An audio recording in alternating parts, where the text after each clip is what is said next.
Me and my wife and Phoenix were one big team. Phoenix is a star player of our team, and we treat him just like he's one of us.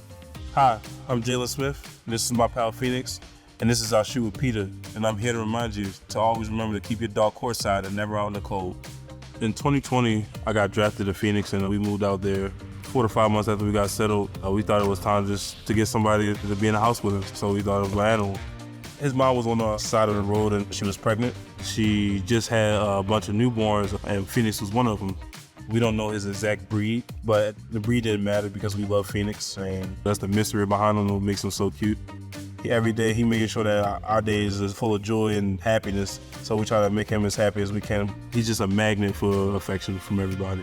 Cold winters is very tough for animals. I wouldn't keep my dog outside because I wouldn't want to be left outside, you know what I mean? At the end of the day, nobody wants to be outside during harsh weather conditions. They're defenseless, they can't do nothing, they can't let themselves inside.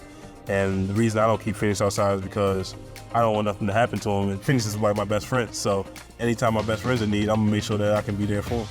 For more ways to help animals, visit PETA.org.